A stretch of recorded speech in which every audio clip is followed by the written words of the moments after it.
छोटी सी बात, कॉमन भाषा में तुलसी के लिए होली बेसिल शब्द प्रयोग होता है। अब होली शब्द तो अंग्रेजी ने दिया है ना, हमने तो नहीं दिया है। फिर भी कहीं ना कहीं यह स्वीकारोक्ति है कि इसके अंदर कुछ महत्वपूर्ण चीज है।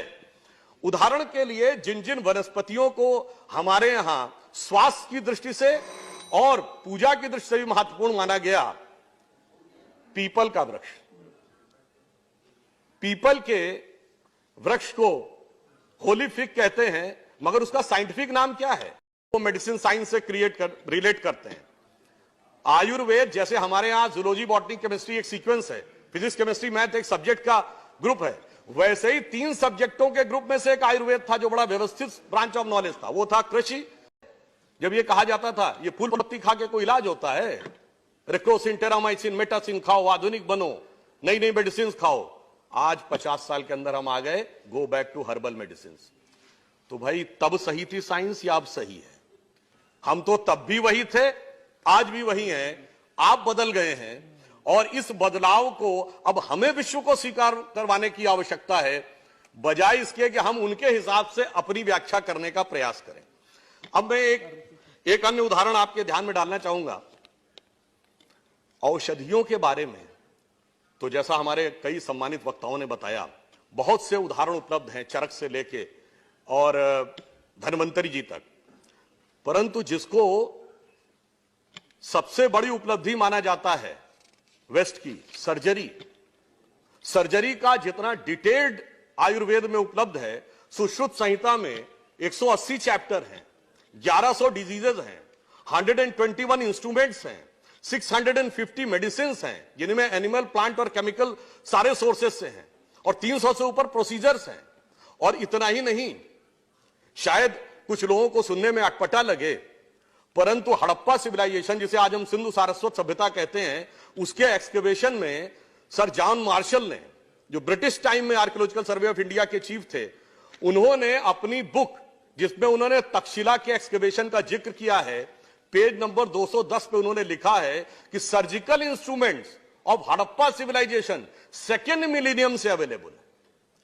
और आज भी पाकिस्तान के पंजाब प्रोविंस के म्यूजियम में आप जाइए तो 5वीं शताब्दी ईसा पूर्व के सर्जिकल इंस्ट्रूमेंट रखे हैं। और पूर्व लोकसभा अध्यक्ष मीरा कुमार जी जब गई थी तो 2012 में उनके अखबारों ने इसको रिपोर्ट भी किया था। ये तो मैं सिर्फ ये कहने का प्रयास कर रहा हूं कि जो सर्जरी, जिसको बहुत बड़ा अचीवमेंट माना जाता है, एक तथ्य और आपके माध्यम से सदन के समक्ष रखना चाहूंगा कि लोग कहते हैं प्लास्टिक सर्जरी। लंदन से निकलने वाली एक बड़ी फेमस मैगजीन जिसका नाम था द जेंटलमैन, 1794 में, उसमें 2 डॉक्टर्स थॉमस क्रूजो और जेम्स पेंडिल ने बाकायदा एक आर्टिकल लिखा।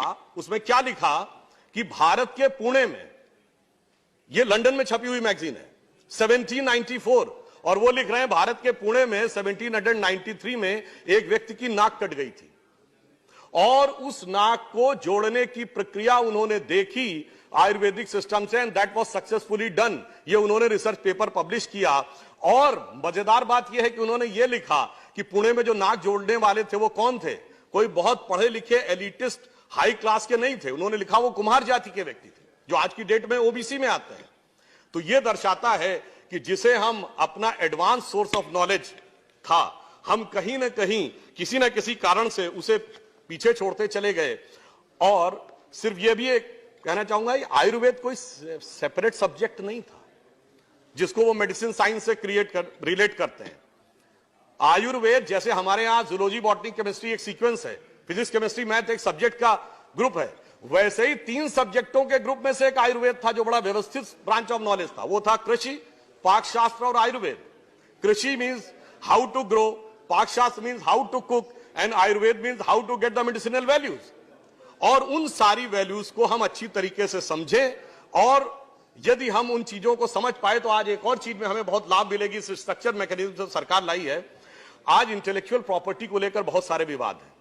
यदि आयुर्वेद के ग्रंथ हमारे प्रभावी स्थिति में थे, उन्होंने हमें नीम के पेटेंट से, हल्दी के पेटेंट से, तुलसी के पेटेंट में मदद की, मगर आज तक भारत सिर्फ प्रतिक्रियात्मक रहा कि जब दूसरे ने पेटेंट कराया तब हम जाकर खड़े हुए, नहीं जी ये तो हमारा है।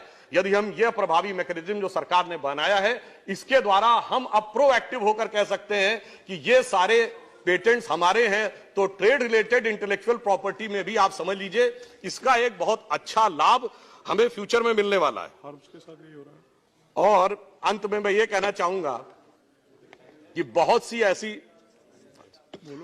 ऐसी दवाएं हैं जिसकी तरफ अगर हम ध्यान दें, तो अगर हम केवल उनका साइंटिफिक नाम पढ़ लें तो हमें बहुत कुछ आसानी से समझ में आ जाता है। जैसे हृदय के लिए अर्जुन होता है, आप अर्जुनारिष्ट और अर्जुनासव आपने सुना होगा। यदि आपने केवल उसकी बोतल देख ली हो तो उसकी बोतल पे उसका साइंटिफिक नाम क्या लिखा है? टर्मिनेलिया अर्जुना। वो हार्ट के लिए प्रूवन है and the name is Terminalia arjuna.